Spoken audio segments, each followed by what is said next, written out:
Alrighty, y'all, after a little bit of rain, it has warmed up down here again in southern Utah. It's March 19th now, and we're kind of flipping some trash before we go hike a canyon with some nice habitat. So we flipped this Tantilla, and this one has some really nice orange on that stomach, salmon color, as a lot of them do.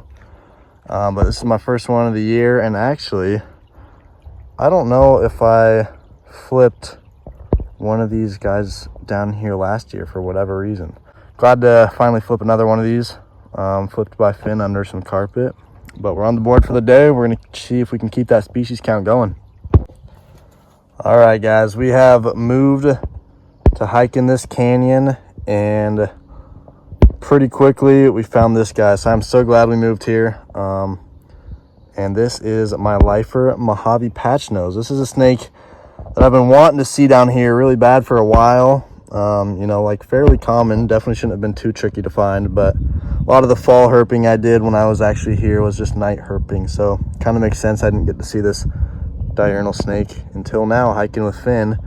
And this is an adult, really nice, kind of like tan coloration with some solid black stripes, but they can kind of have a lot more blended patterns sometimes, or more, you know, visible stripes like this one right here. But I am so stoked to finally get to see the snake, get another lifer here in southern Utah, and I think that this whole season should be full of lifers for me, because I'll actually be here during the summer, during the prime herping months this season, rather than just the very beginning and end of the herping season. So super stoked about this guy and what this season has to offer lifer wise, and we'll get a couple more shots and let this beauty go.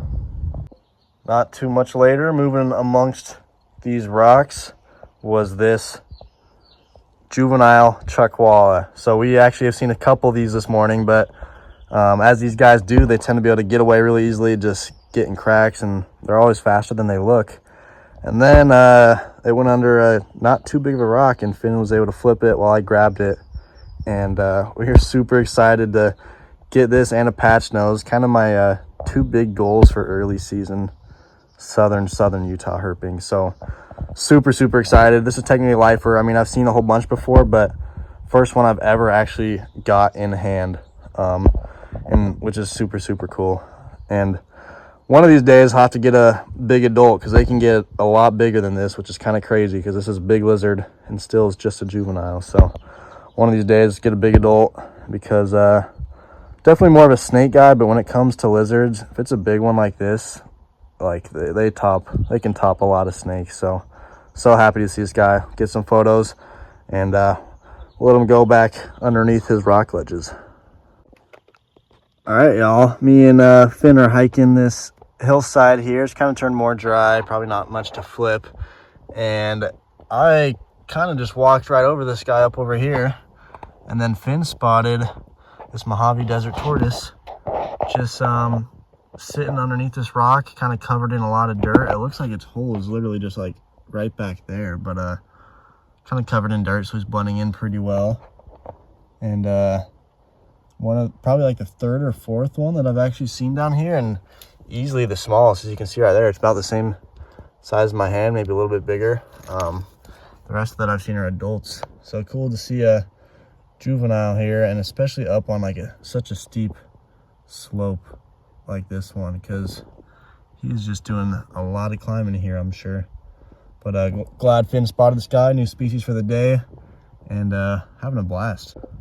No more than 3 minutes after that tortoise, just flipped this tiny Sonora underneath this kind of rock on rock. Wasn't really expecting it, and this is definitely probably tied for the smallest Sonora that I've ever seen. It's really pretty cool. It's black bands, go almost all the way around on its stomach, but really nice orange on this guy.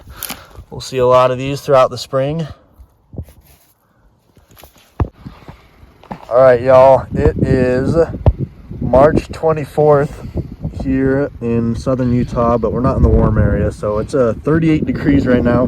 We got a little bit of snow and rain earlier. It's 1 in the morning. Me and Aiden got off work an hour ago, and decided to just see if there was anything out on the road, and we just got this nice big tiger salamander, and this thing is really nice. I mean, Colorado has a lot of the more yellow ones, and sometimes the ones here have a lot of kind of duller patterning, but this guy has like an orange kind of spotting with yellow on the sides. Just a super cool salamander.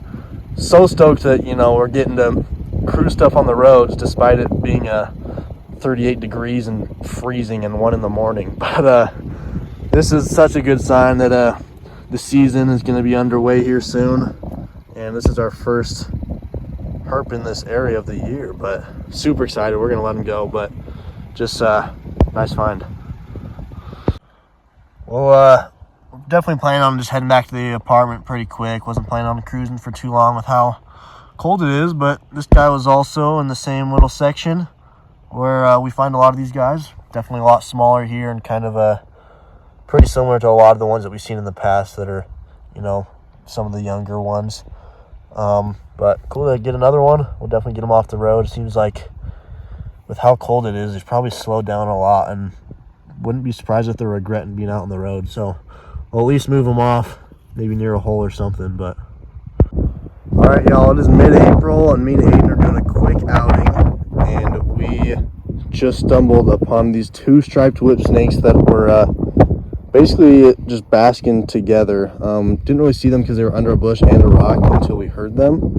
Then we got one, and then the other one started making a dart for it, and we were able to grab the second one. But these guys can be found through most of Utah, but despite how common they are super cool. I love seeing them. See if we can get it focused. There we go. But decent sized whip snakes. I mean, they can get bigger, but like these are both definitely adults. Not a lot of red on the stomach until you get to that tail area there. But we did see a rattlesnake like a couple minutes before, but it was deep in the rocks. Not worth obviously worrying too much about or disturbing it. But we at least got 2 snakes. It looks like today is like the first day of going to be consistently warm weather, so we're looking forward to it, and hopefully these finds can be keeping up. So me and Aiden have been hiking around for sidewinders for a while and striking out again. See, we're just in some nice sandy habitat, tons of tracks from rodents and lizards and stuff.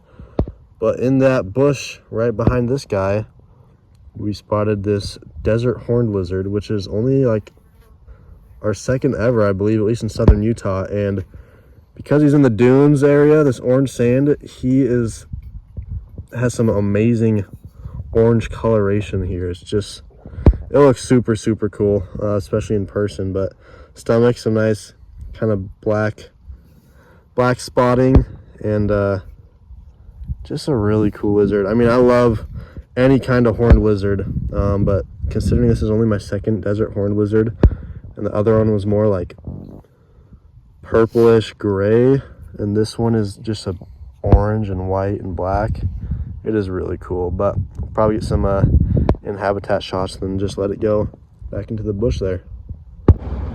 All right, guys, well, this isn't a native species here in southern Utah. I'm in the southernmost region, and during the day it gets super hot. Not a ton you can do snake wise, you know, maybe a coach whip or patch nose, because there's not a lot of garter snakes down here. Very hard to come by, and no water snakes, so sometimes it's trickier to find things that are fun to do during the heat of the day down here. But hit this little area and saw this guy sitting on the shore, and managed to kind of creep up behind a tree and some rocks to get a hold of it, this is a red-eared slider. You can kind of see the red ear part just tucked back in there, right? But honestly, some really nice coloring and patterning on this guy, and he is big. They don't really get any bigger than this. I mean, my arm's getting tired just holding him out for the camera and stuff, but cool.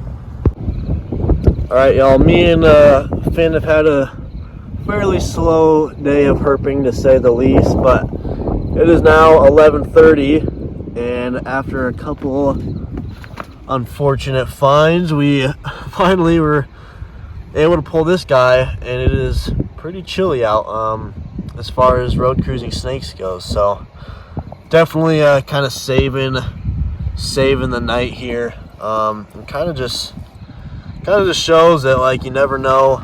I mean, it sounds cheesy, but you never know what you're gonna get. I mean, if you just keep staying out. Something could pop up and make the whole time worth it, which this definitely is saving our evening. But juvenile Great Basin rattlesnake here. Seen a couple others in the area, and I think all the ones that I have seen here have been juveniles, so it's really sweet though.